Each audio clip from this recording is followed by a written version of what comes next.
The massive doors of the council chamber opened with a sound that echoed through the vast hall.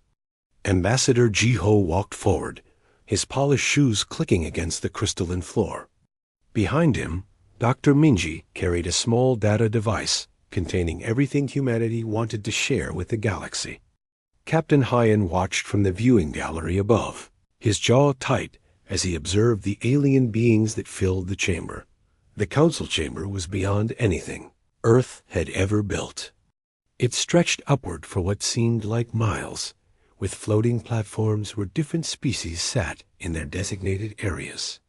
Some aliens looked almost humanoid, while others were completely unrecognizable. There were beings made of what appeared to be living crystal, creatures that floated in tanks of glowing liquid, and massive reptilian forms that dwarfed the humans below. Jiho had prepared for this moment his entire life. He had spent decades studying warfare and strategy before dedicating himself to diplomacy. He believed that humanity's first contact with galactic civilization would define their future for generations. He wanted it to be peaceful, respectful, and promising. High Arbiter Kalaman sat at the center of the chamber on a throne that seemed to be made of solidified light. The ancient being had witnessed the rise and fall of civilizations across 10,000 years. Its form was difficult to look at directly, shifting between states of matter in ways that hurt human eyes. Approach. Representatives of Earth. The Arbiter's voice boomed through translation devices. Embedded in the chamber walls, Jiho stepped forward and bowed respectfully. Honored members of the Galactic Council, we come in peace and friendship. Humanity has dreamed of this moment since we first looked up at the stars. We are grateful for the opportunity to present ourselves to you. Minji activated the data device, and holographic displays appeared throughout the chamber. Images of Earth rotated in the air, showing cities, oceans, mountains, and forests. Then came humanity's achievements: the first moon landing, the Mars colonies, the development of fusion power, and finally, the breakthrough that led to faster-than-light travel. We are a young species, Jiho continued. We know we have much to learn, but we are eager students, and we bring our own unique perspectives and abilities to share with the galactic community. We seek trade, cultural exchange, and mutual cooperation. For a moment, there was silence. Then, from one of the upper platforms, a sound erupted. It started as a low rumble, then grew into what could only be described as laughter. Within seconds, the entire chamber filled with the alien equivalent of mocking amusement. Counselor Vexthara, a towering reptilian being with scales that shimmered like oil, leaned forward from his platform. His species, the Vex, had dominated council politics for the last 3,000 years. Did it truly say unique abilities? He asked, his translated voice dripping with contempt. Other council members joined in the mockery. They still use chemical propulsion for atmospheric flight. One called out, "Their computers are made of silicone." Another shouted, "They haven't even mastered quantum consciousness transfer." Jiho felt heat rise in his face, but he maintained his composure. Beside him, Minji's hand trembled slightly as she gripped the data device. In the gallery above, Hyan's knuckles turned white as he gripped the railing. Vex single quotes THARA stood to his full height, nearly 12 feet tall.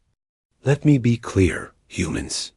Your presence here is tolerated, not welcomed. Your technology is primitive. Your understanding of physics is childlike. Your military capabilities are laughable. He gestured to the holographic display showing Earth's defense fleet. You dare call these toys warships?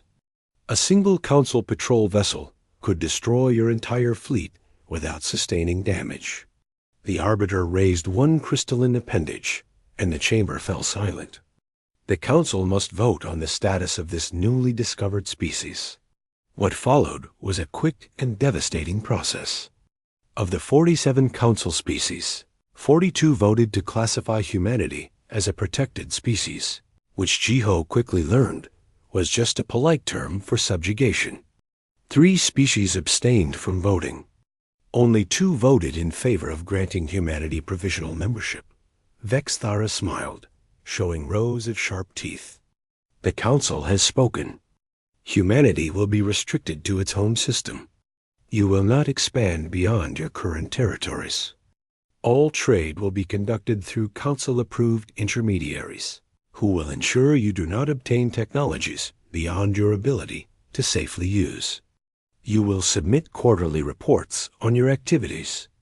Any human vessels found outside designated areas will be confiscated or destroyed. This is unacceptable, Geo said, his voice steady despite his anger. We are a sovereign species. We have the right to determine our own future. You have the rights we grant you, Vexthara replied coldly. Nothing more. You should be grateful. We are not claiming your world as a resource colony. Your planet has several valuable elements we could extract. Is that a threat? Hyun's voice cut through the chamber from the gallery above. He had activated the communication system without authorization. Vexthara looked up at the human captain with amusement. It is reality, primitive. You exist in this galaxy because we allow it. Remember that. He turned back to Jiho. You have 1 galactic standard year to comply with Council restrictions. Failure to do so will result in enforcement action. This session is concluded. The Council members began to disperse, many still making mocking comments about humanity's presentation.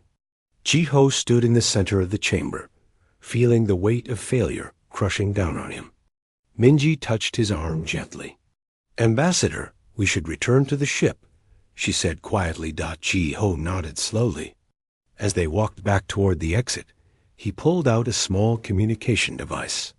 He typed a brief message using a code that only Earth's leadership would understand. They've made their position clear. Prepare for all contingencies. Back aboard the Resilience, Hyun stood on the bridge, staring out at the massive orbital station where the Council conducted its business. His reflection in the viewport showed a man barely containing his rage. Captain, we have clearance to depart, his navigation officer reported. Not yet, Hyun replied. He opened a secure channel to Earth. This is Captain Hyun of the Resilience. The diplomatic mission has failed. The Council views us as insects to be controlled. Recommend we begin immediate implementation of Protocol Defiance. On Earth, in a secure bunker deep beneath the military command center, Admiral Deho received the message.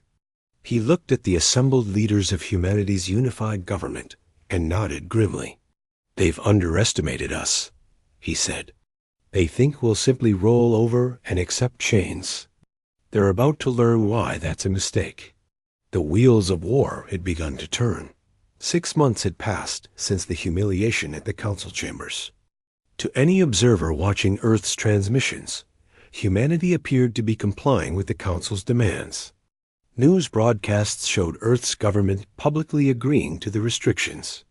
Trade negotiations with Council intermediaries proceeded slowly but peacefully.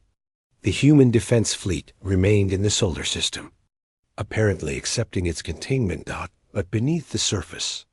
Humanity was preparing for war dot in a massive underground facility carved into the lunar surface. Engineer Sunmi stood before a prototype that would change everything. The weapon looked deceptively simple.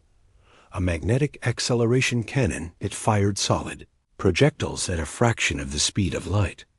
The technology was old by galactic standards, almost primitive. The Council species use energy shields designed to deflect plasma and laser weapons, Sunmi explained to Admiral Dayo and the assembled military leaders. They've been fighting each other with the same basic technologies for thousands of years. Their shields are incredibly effective against energy weapons. She pressed a button, and a test shield activated at the far end of the testing range. It glowed with a soft blue light, the same type of defensive technology every Council warship carried. But these shields were never designed to stop solid matter traveling at extreme velocity, Sunmi continued. She fired the cannon. The projectile crossed the testing range in a microsecond and punched clean through the shield, leaving a perfect hole in the target behind it. Daeho smiled for the first time in months. How quickly can you manufacture these? We have 17 production facilities already building them, Sunmi replied. Every ship in the Shadow Fleet will be equipped within 3 months. The Shadow Fleet was humanity's secret weapon.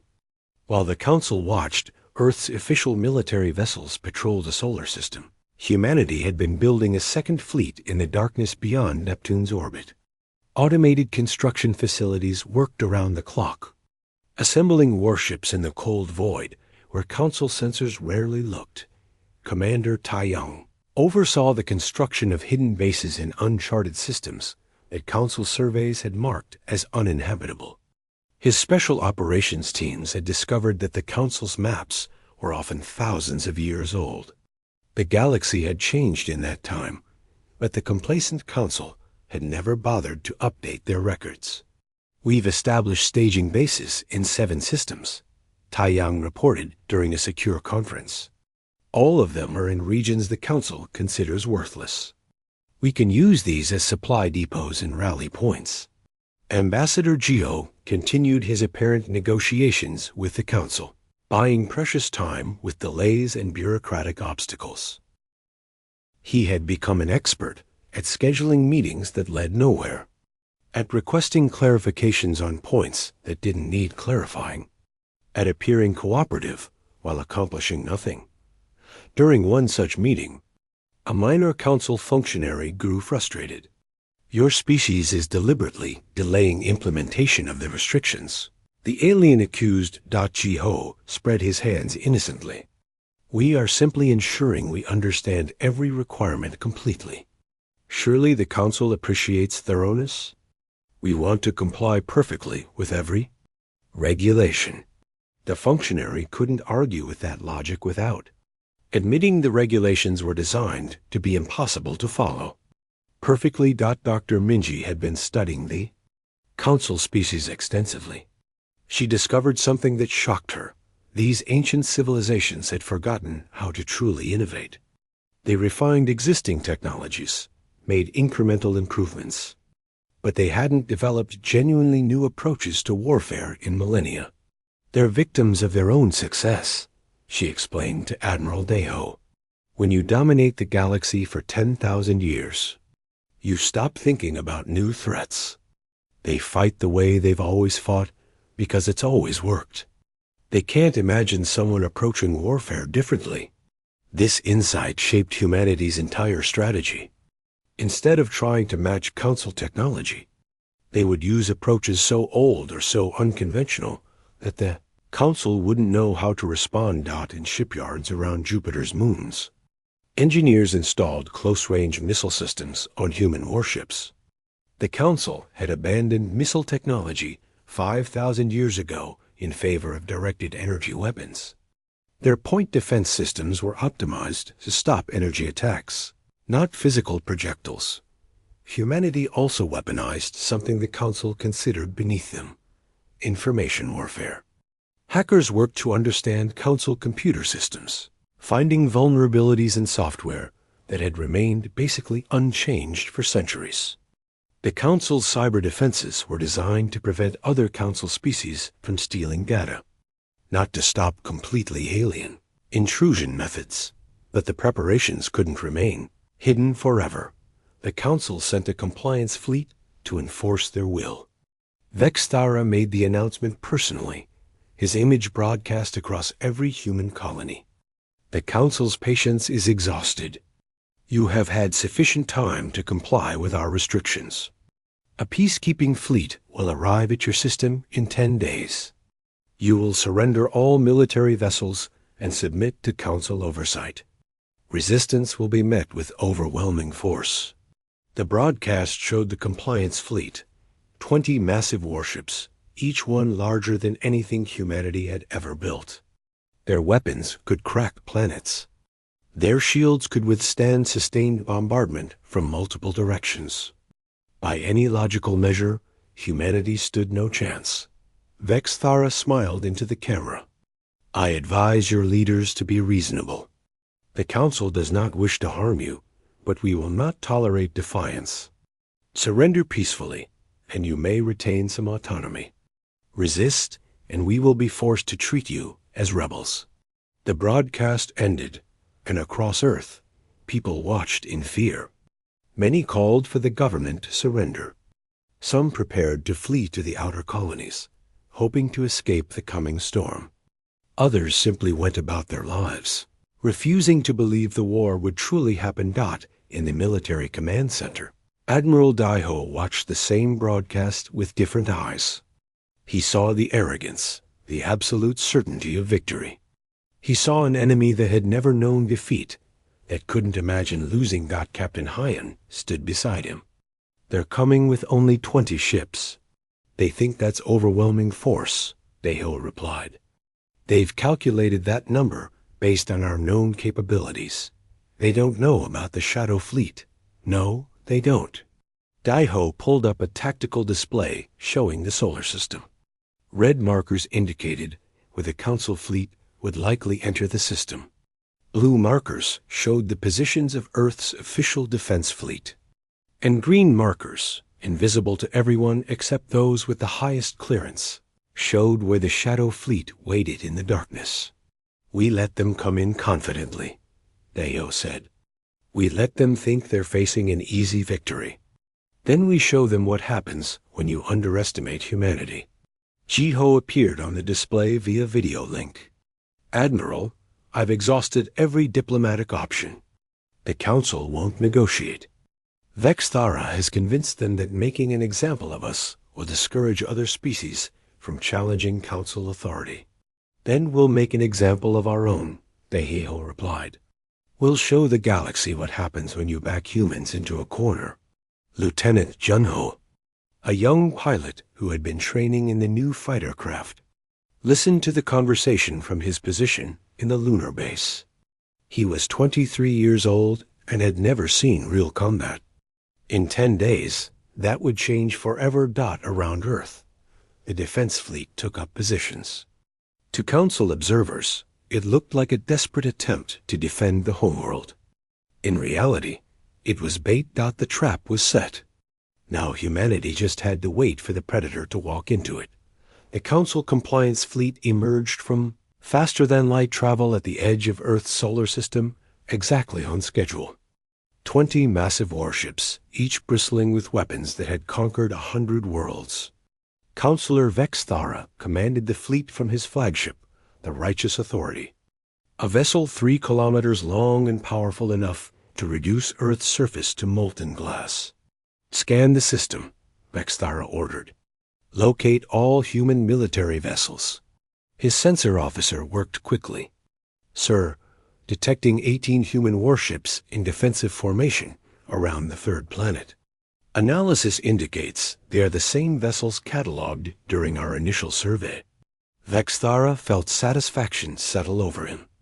The humans had assembled every ship they possessed for this futile last stand. It would make destroying them much more efficient. Open a channel to the human government, he commanded. On Earth, in the emergency command center, Admiral Daiho received the incoming transmission. He let it wait for 30 seconds before accepting, a small gesture of defiance that he knew would irritate the arrogant consular. Vexthara's scaled face filled the screen. This is your final opportunity to surrender. Power down your vessels and prepare to be boarded. If you comply, we will be merciful. If you resist, we will destroy every ship you possess and occupy your world. Daiho leaned back in his chair, appearing far more relaxed than he felt. And if we refuse both options, then you will die, Vexthara said simply. You cannot win. You must know this. Maybe, Daiho replied. But you're about to learn something about humanity. We don't surrender, and we don't go quietly.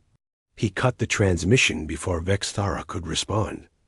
Aboard the Resilience, Captain Hyon gave the order his crew had been waiting for. All ships, this is Hyon. Weapons free. Make them regret coming here. The battle began with Earth's defense fleet, firing everything they had at the approaching council ships. Missiles streaked across the void, followed by laser fire and plasma bursts. It looked desperate and uncoordinated, exactly as Hyon intended. The council fleet's shields absorbed the attacks effortlessly. Vexthara actually laughed. Is this the best they can do? Return fire. Disable their ships, but try not to destroy them immediately. I want prisoners to make an example of. The council warships opened fire, their energy weapons designed for precision rather than overwhelming destruction. They aimed for engines and weapon systems, intending to cripple rather than kill. That was their first mistake. As the council ships advanced deeper into the solar system, focusing on the obvious targets, they failed to notice the subtle changes in the space around them. Hidden among the asteroid belt, dozens of passive sensor mines activated, feeding targeting data to the Shadow Fleet. Lieutenant John Ho sat in the cockpit of his fighter, sweating despite the cool temperature. He was part of the squadron hidden inside a hollowed-out asteroid, waiting for the signal. All fighter wings. This is Admiral Deo. Execute Alpha Strike. Junho's squadron leader gave the command. Launch, launch, launch. Hundreds of small, fast attack craft erupted from hiding spots throughout the asteroid belt. The Council fleet's sensors, focused on the obvious threat ahead, took precious seconds to detect the new contacts. The fighters carried Sunmi's magnetic acceleration weapons, scaled down for their smaller frames. They also carried something the Council had never seen in modern warfare. Nuclear missiles with conventional guidance systems. Vexthara stared at his tactical display in confusion as the fighter swarm descended on his fleet. What are those? Where did they come from? Unknown design, sir, his sensor officer reported. They're small, fast, and there are hundreds of them. Point defense systems. Destroy them, Vexthara ordered. The Council ship's automated defenses engaged. Energy beams lancing out to intercept the incoming fighters. They destroyed dozens, but the point defense systems were designed to track and eliminate energy-based threats and large missiles. The small, erratically moving fighters presented a completely different problem. Junho jinked his craft hard to port as a defensive beam passed close enough to heat his hull. He lined up his shot on the nearest Council vessel and fired his magnetic cannon. The solid projectile punched through the energy shield as if it didn't exist, tearing into the warship's hull. All around him, other pilots scored similar hits. The Council crews were shocked to see their shields failing against what appeared to be primitive kinetic weapons. Shields are ineffective, someone on Vexthara's bridge shouted. The projectiles are passing through. Impossible, Vexthara snarled. Reinforce the shield harmonics. His crew adjusted the shields, making them more resistant to physical impacts. This weakened their effectiveness against energy weapons. But the humans were barely using energy weapons, so it seemed like a logical trade. That was their second mistake. Dr. Minji watched the battle from the command center, monitoring the psychological warfare components of the attack. Human ships broadcast on all frequencies, filling Council communications with noise, false targets, and conflicting orders in various alien languages. The broadcasts included recordings of previous Council defeats from thousands of years ago. Rare historical events that most Council species had forgotten, but which still carried emotional weight. They're getting confused, Minji reported. Their formation is breaking down. From behind Neptune, the Shadow Fleet emerged, 70 human warships. Built in secret and equipped with weapons designed specifically to counter Council technology, accelerated to attack speed. They had been waiting in the outer system, engines cold, invisible to all but the most intensive scans. Vexthara felt ice settle in his stomach as his sensors registered the new contacts. That's impossible. They couldn't have built that many ships in 6 months. We didn't. Captain Hyan's voice came over an open channel. We built them over the last 2 years, while you were congratulating yourselves on your superiority. The Shadow Fleet opened fire with their magnetic cannons. Solid projectiles traveling at relativistic speeds slammed into Council hulls already weakened by fighter attacks. Several Council ships lost main power. 2 began venting atmosphere. Vexthara recovered from his shock and began issuing orders. All ships, reform defensive pattern. Focus fire on the new contacts. They're more dangerous than the fighters. The Council fleet was the product of 10,000 years of military development. The ships were powerful, the crews were trained, and their doctrine was based on countless successful engagements.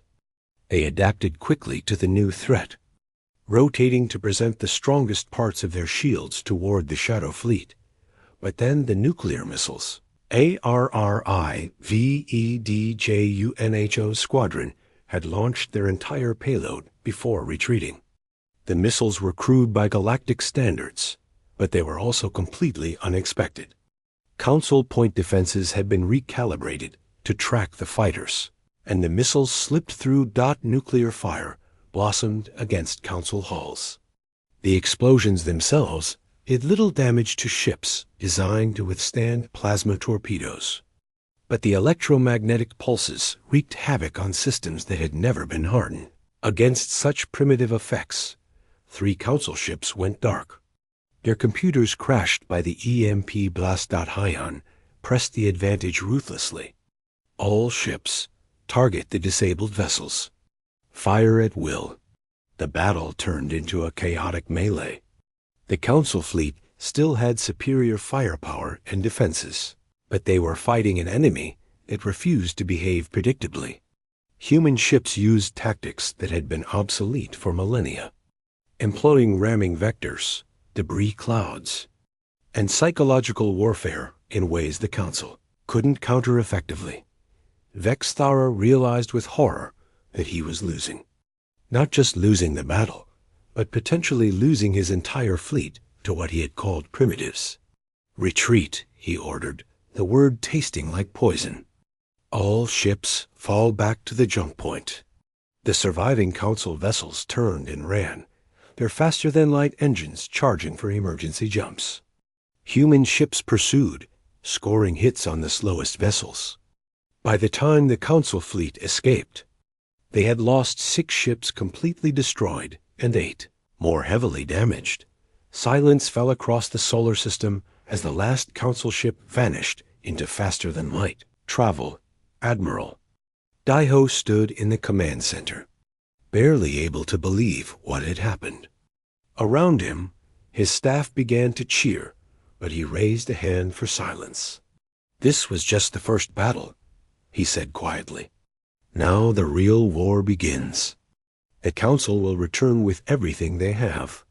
On the lunar base, Juno climbed out of his fighter on shaking legs. He had survived his first combat. Around him, other pilots celebrated, but he felt only exhaustion and fear of what would come next. And in the Council chambers, for the first time in millennia, the Galactic Council convened an emergency session to discuss a military defeat. 3 months after the Battle of Sol, the Galactic Council was in chaos. News of their defeat had spread across hundreds of systems. Species that had been subjugated for centuries began asking dangerous questions. If humans could defeat a Council fleet, what else might be possible?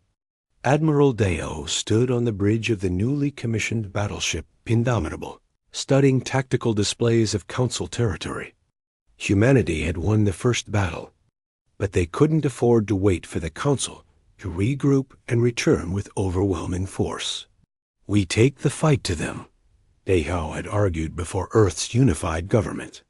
We strike fast, hit their military installations, and force them to defend across multiple fronts.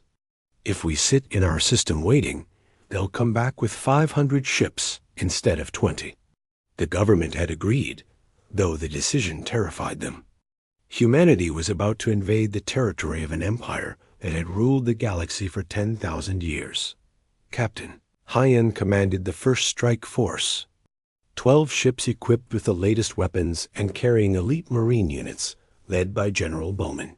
Their target was a Council military depot in the Outer Rim, a facility that supplied weapons and equipment to Council forces across an entire sector. Approaching target system, Hyan's navigation officer reported. No sign of defensive fleet. That made sense. The depot was in a remote system far from any contested borders. The Council had never needed to defend it before. Hyan's ships emerged from faster than light, travel in perfect attack formation. The depot was a massive orbital station around a barren moon, with automated defense platforms and a small garrison. Launch assault shuttles, Hyan ordered. Marines, you're clear to go. General Bowman felt the shuttle shudder as it detached from the Resilience.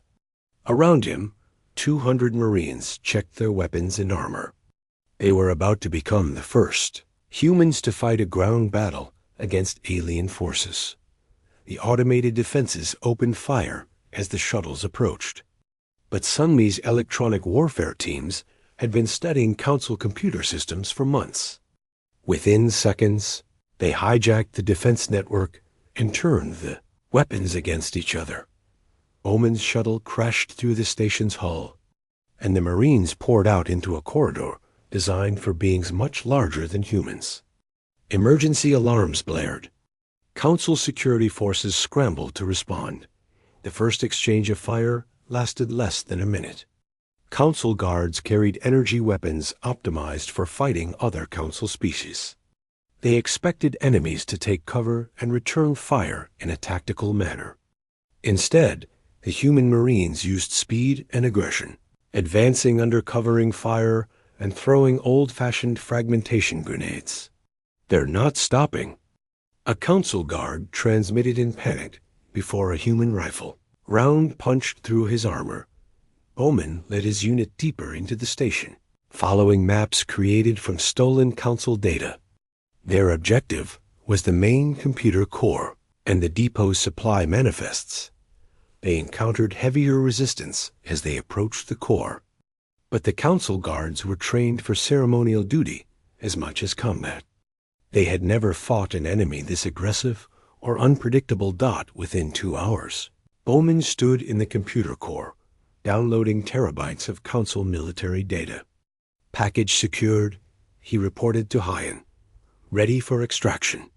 As the Marines withdrew, they planted demolition charges throughout the station. The depot exploded in a brilliant flash that could be seen from the system's outer planets.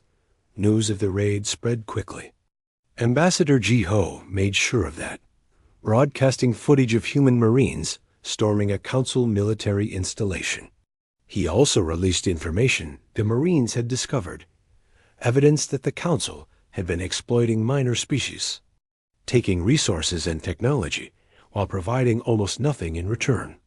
Several Council species began to waver in their support for the war. Councilor Nira, representing a species that had always felt marginalized within the Council structure, watched the footage with growing concern. She had voted against the restrictions on humanity, and now she wondered if the Council had made a terrible mistake. She requested a private meeting with Ambassador Ji-Ho through back channels that couldn't be traced. They met on a neutral station at the edge of Council space. Nira was a graceful being, her species having evolved from aquatic ancestors. She moved with fluid precision as she approached the human diplomat. "You are making powerful enemies," Nira said without preamble. "We already had powerful enemies," Ji-Ho replied. "They made themselves our enemies when they tried to enslave us." Nira touched a data pad, and images appeared in the air between them.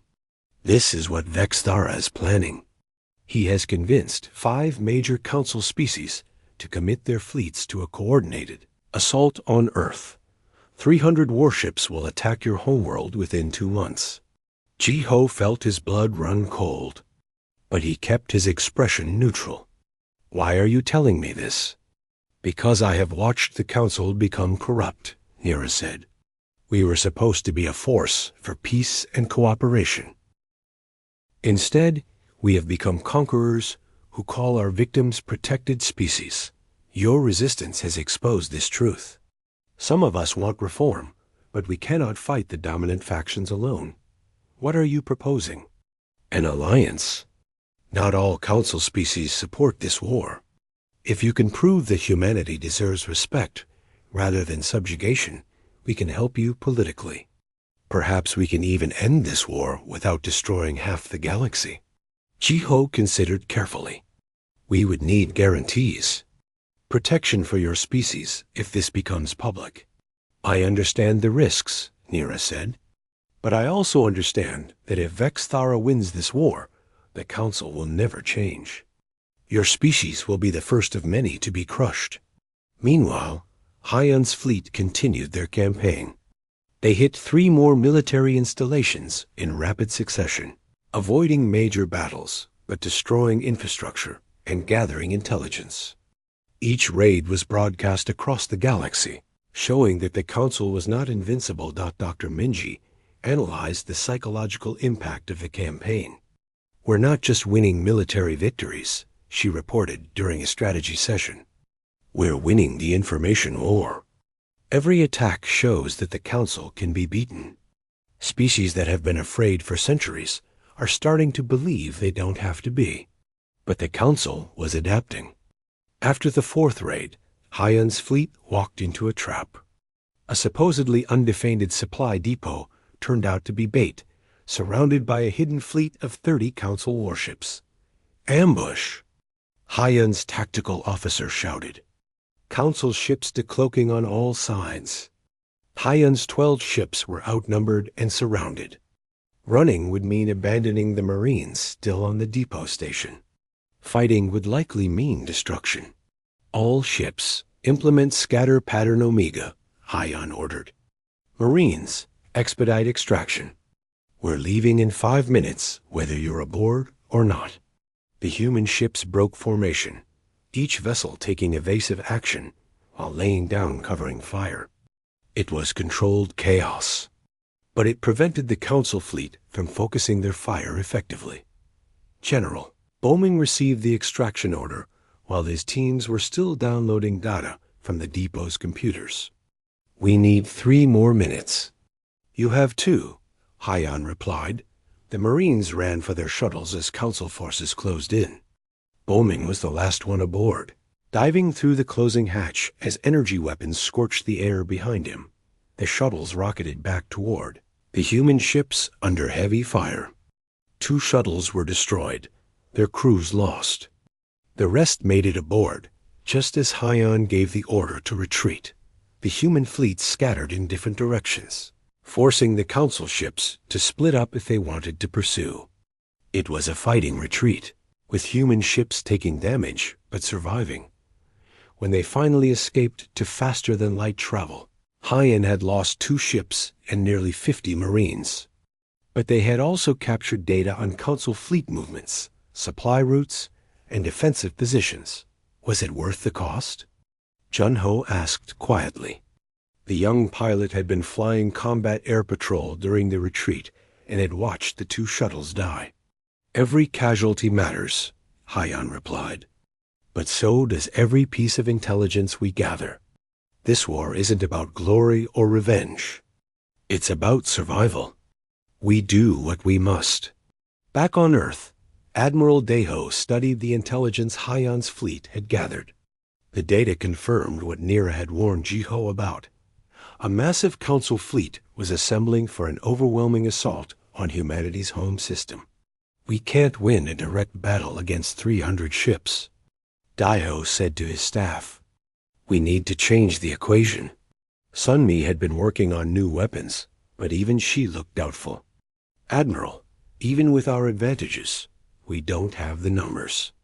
They'll just keep coming until they overwhelm our defenses." Deho smiled grimly. "Then we make sure they can't keep coming. We don't just defend Earth. We take the war to every council system simultaneously. We make it so expensive to fight us that even victory would break them. It was a desperate strategy, requiring humanity to split their forces and fight across dozens of systems at once. But it was also the only strategy that gave them a chance. The counteroffensive was about to begin. 8 months into the war, the galaxy burned. Admiral Deo's strategy of fighting everywhere at once had stretched both sides to their limits. Human forces struck across 100 systems, hitting supply lines, military bases, and communication networks.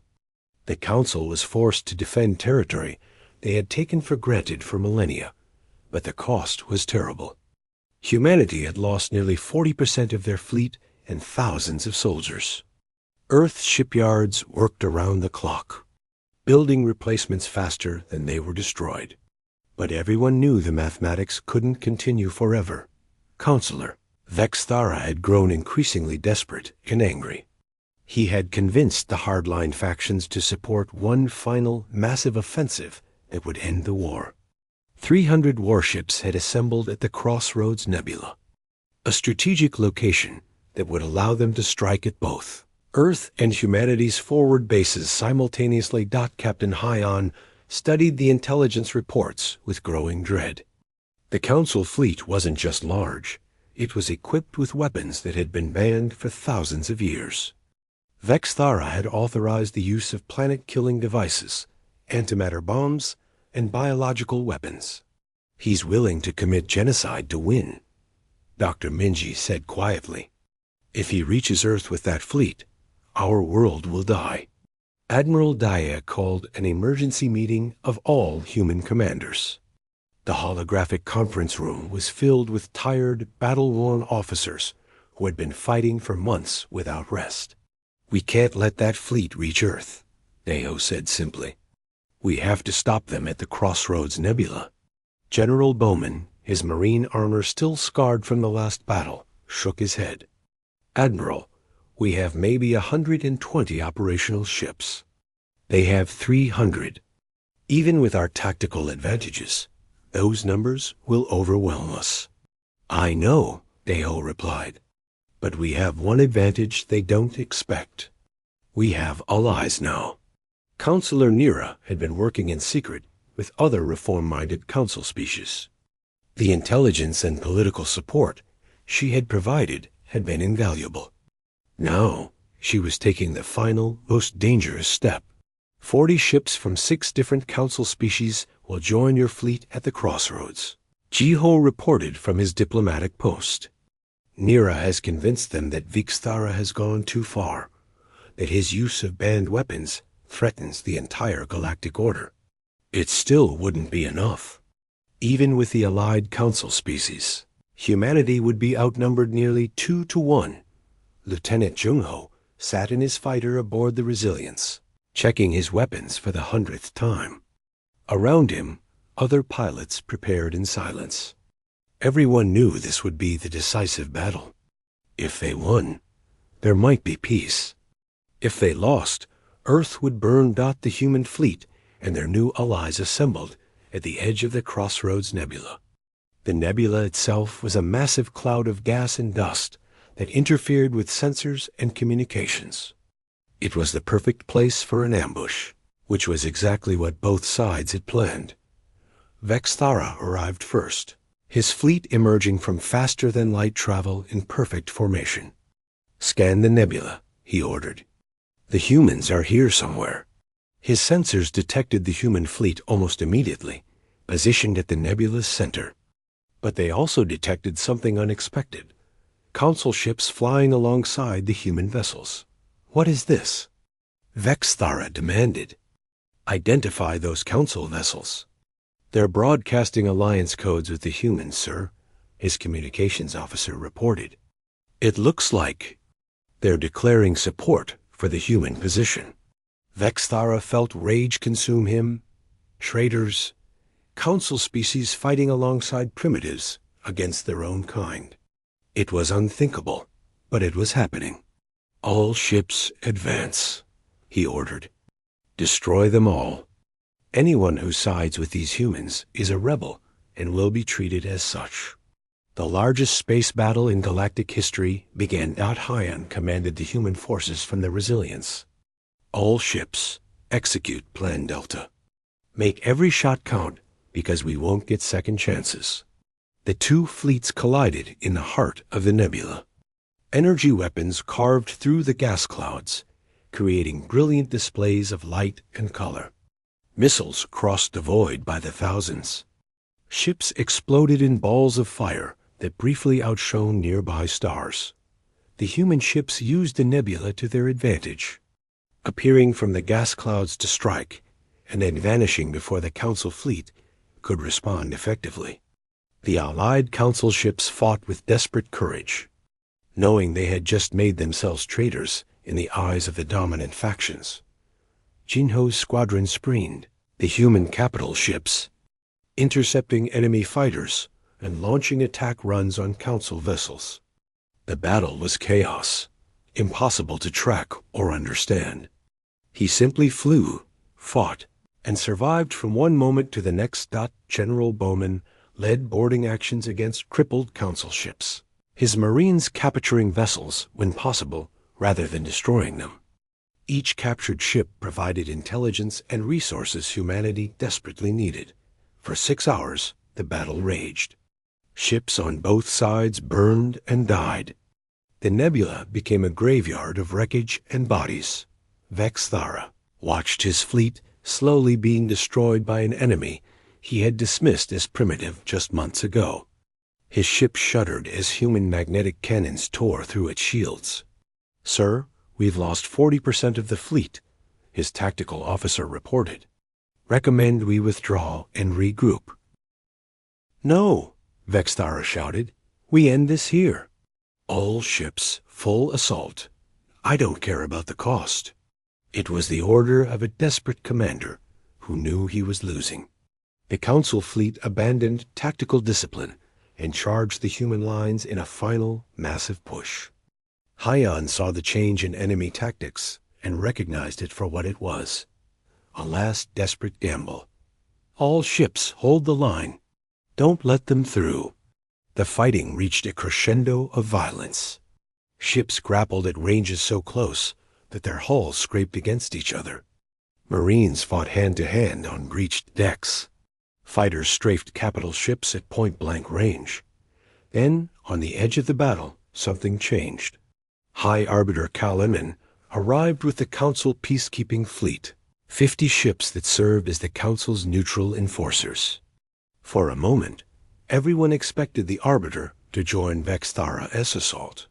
But instead, the peacekeeper ships positioned themselves between the two fleets. "This battle is over," the Arbiter's voice boomed across all frequencies. "Both sides will cease fire immediately." Vexthara refused. "You cannot interfere. These humans are rebels. Destroy them." "No," the Arbiter replied, its ancient voice carrying absolute authority. "You have violated fundamental Council laws by deploying banned weapons. You have turned this from a peacekeeping action into a war of extermination. I am invoking emergency protocols and removing you from command." Council peacekeeper ships surrounded Vexthara's flagship. For a long moment, it seemed he might fight even them. But finally, his weapons powered down. The battle ended as suddenly as it had begun. Ships on both sides drifted in the nebula, damaged and exhausted. The human fleet had lost 40 ships. The Council fleet had lost nearly 150. 3 days later, Ambassador Jiho stood once again in the Council chambers. But this time, the atmosphere was completely different. The chamber was silent, respectful, almost fearful. High Arbiter Kalaman spoke from its throne of light. "Humanity has proven itself worthy of recognition. More than that, you have exposed flaws in the Council that have festered for too long. We have become complacent, arrogant, and cruel." Counselor Nira stepped forward. "I propose humanity be granted full Council membership with all rights and privileges. Further, I propose we establish a commission to review the status of all protected species and reform our governing structure. The vote was not unanimous, but it was decisive. Humanity became the 48th member species of the Galactic Council. The treaty also established new restrictions on Council authority and protection for minor species. Vexthara was stripped of his position and placed under arrest, charged with war crimes for deploying banned weapons. Months later, Captain Hyan stood on the bridge of the Resilience in orbit around Earth. Beside him, Admiral Deho watched their homeworld slowly rotating below. "We paid a terrible price," Deho said quietly. 10,000 dead, 50 cities damaged or destroyed by raids. "Resources depleted, but we're free," Hyan replied. "No one will ever try to subjugate us again." Dr. Minji had already begun establishing cultural exchange programs with friendly council species. She believed that understanding could prevent future conflicts, though she also knew humanity would need to remain strong. The galaxy had learned to respect humans, but respect born from fear was fragile. Lieutenant Junho had survived the war and received a promotion. He trained new pilots now, teaching them the lessons learned in blood and fire. Many of his friends had not survived, and he made sure the new generation understood what war truly cost. Ambassador Jiho continued his diplomatic work, but now from a position of strength. The galaxy had changed. Species that had been oppressed for centuries began asserting their own independence, inspired by humanity's example. The Council was reforming, slowly and reluctantly, but reforming nonetheless. Earth's shipyards continued building vessels, but now they also built trading ships and exploration vessels. Humanity had earned their place in the galaxy, not through submission or diplomacy alone, but through courage, innovation, and a refusal to accept chains. The Galactic Council had mocked humanity and learned a hard lesson. Sometimes the primitives, the newcomers, the underestimated could change the entire galaxy. Humanity had proven that spirit and determination could triumph over technology and numbers. And they would never forget the price of that proof, or allow others to forget why they had been forced to pay it.